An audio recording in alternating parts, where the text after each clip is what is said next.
Hey guys, Bad Avenger, I'm back. Had a good day today picking up bargain books. Um, Books I'm going to show here, I got a nice big stack of books that I picked up.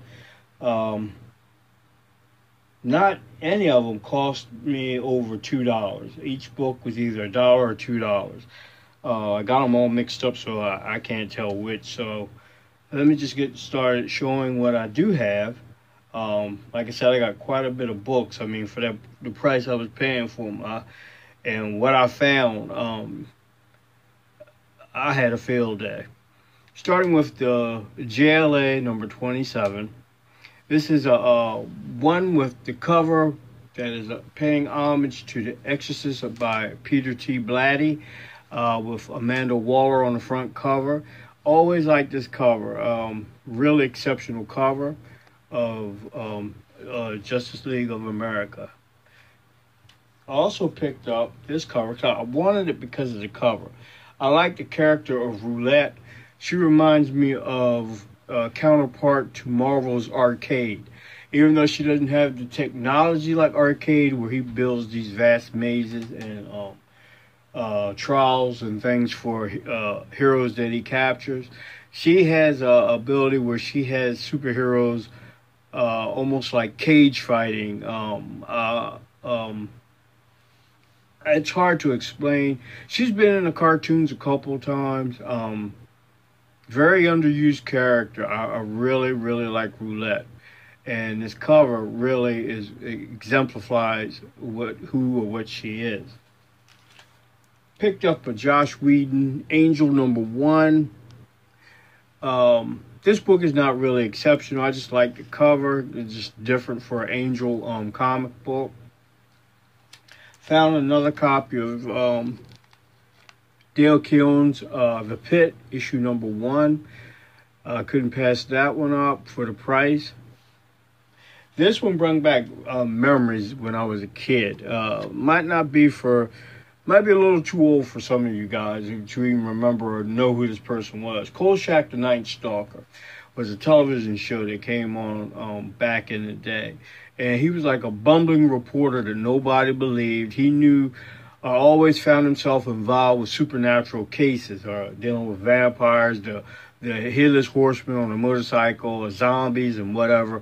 But he always found a way to beat his adversary. And even though he beat his adversary, the police would always deny, even though the truth was right in their plain face, that this stuff existed. And the show only lasted, I think, one season. But I really enjoyed Kolchak the Night Stalker. And this cover A for this book really exemplifies who Kolchak the Night Stalker was. Since She-Hulk has been taking off, I went back and picked up a few of the other She-Hulk runs, the Alex Garner covers. These are really, really nice. This is the first issue of She-Hulk. Beautiful, beautiful cover. And I also picked up issue #2. And this issue was wild because I just couldn't understand why would She-Hulk necessarily need guns. But it is what it is. I really dig that cover just for that. The fact that as powerful as she is, she's got guns. Found a few newsstands. The wedding album. Woo! The wedding album of Superman. Oh! I'm glad that's why I buy my if you can see, that's why I buy my bags and boards slightly bigger than the comic books. You never know when you might have an incident where you drop one or two. And if you got them exactly to fit, it doesn't really protect your corners if it actually slips out of your hands and hits the floor. But there's no damage to She-Hulk #1. Superman #1, the wedding album. That was a nice John Byrne issue newsstand.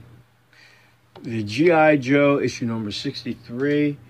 They also have a counterpart for this issue, the G.I. Joe American Hero, but it's got classic written right there. That's the one you really want. The Simpsons Super Spectacular number 13. That was the newsstand that I found, picked up. The second volume of Bone, issue number 2 newsstand. Issue number 4 newsstand. Issue number 7 newsstand. I also picked up something called Banished Knights. It has a kind of like a holographic cover to it.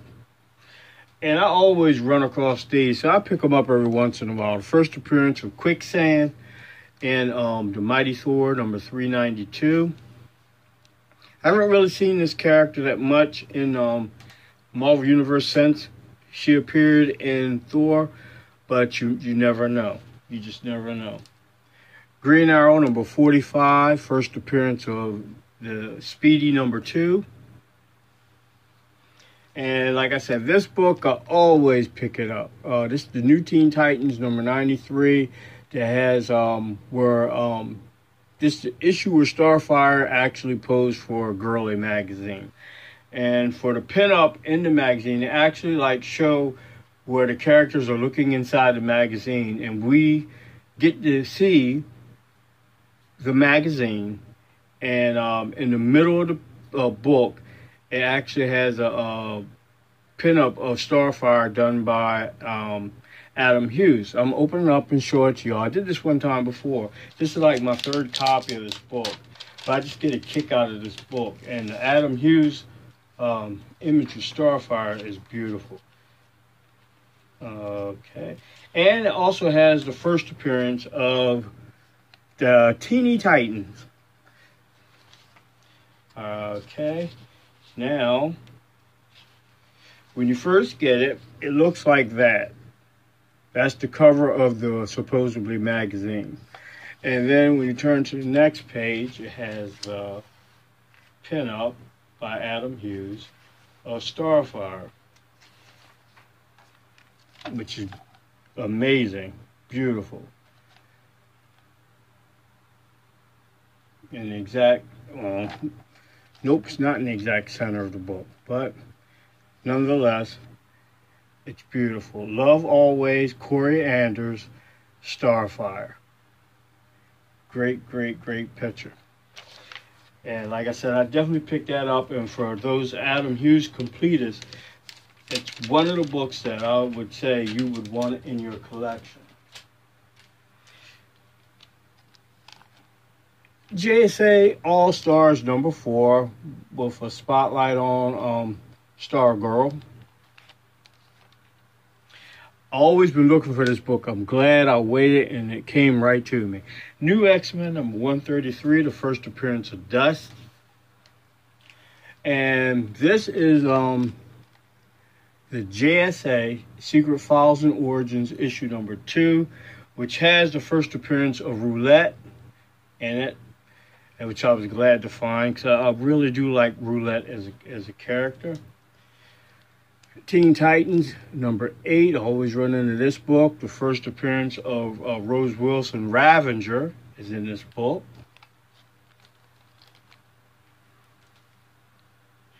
I found a bunch of future. I didn't find issue number 1, but one day I will. Issue number 2 of Futurama. Number 3. Issue number 4. Issue number 5.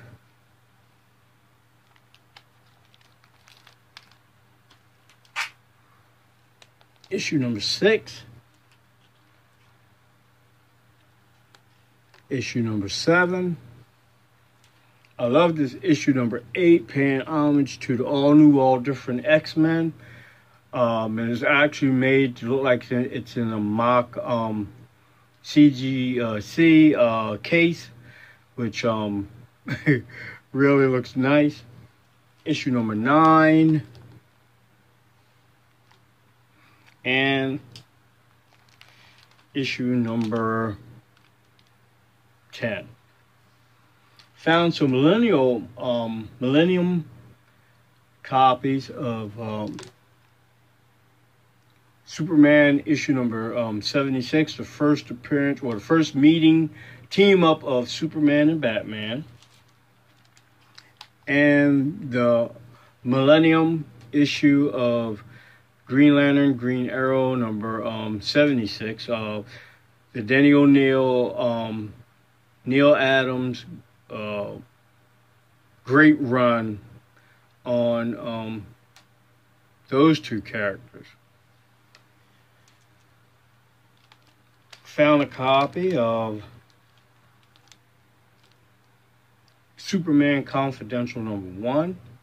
Another copy of that. Another copy of the last issue of the original Wonder Woman run. Well, not the original Golden Age, but the DC Wonder Woman run. The last issue of Superman, issue number 423. And the issue number for Wonder Woman was 329, I'm sorry. Found another copy of Graduation Day, number 1. Another copy of Deathstroke Terminator, number 15. First appearance of Rose as a baby, and the first appearance of Sweet Lily. Marvel 2-in-1, number 61. Thing in Starhawk. I don't know why I'm thinking Star Fox. Marvel 2-in-1, issue 62 with Thing and Moondragon. Man, I was having a field day today. Really good day. JSA issue number 1. I got another copy of that. I got like about 7 copies of this book. Another copy of Planetary, issue number 1. Another copy of Batman and Robin Adventures number 18 with the Solemn Joker. I really enjoy these George Perez covers when he does Superman and puts him in like a round circle or whatever. This is Baltimore Comic Con from 2002, official souvenir program. And these are the books that were like, I was like, wow, I couldn't believe they were there, and I was getting them for $2. JSA, Secret Files and Origins, issue number 1. First appearance of Hawk Girl, Kendra Hawk Girl. I can't think of her last name, but I found 2 of those.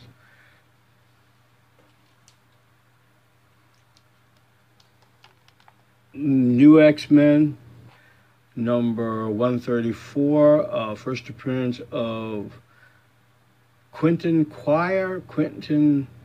I can't say his name right, but it's his first appearance. And I found the last 2 books I got to show. Really made me happy. Adventure Comics, number 461, which has the JSA, what is it called back then? It picks up with that, with the Justice Society of America. But this book here is the last book on the show, but was a book I've been wanting for a long, long time. Adventure Comics, number 462, The Death of Earth 2 Batman. I've been wanting this book for a long, long time, and I never could find it. And I'm so happy I found this book. Is close to $100 book, and $2. I couldn't believe it. I could not believe it. And got a ton of my new stuff. I'll probably do that in another video. But I really get a kick out of finding the older stuff.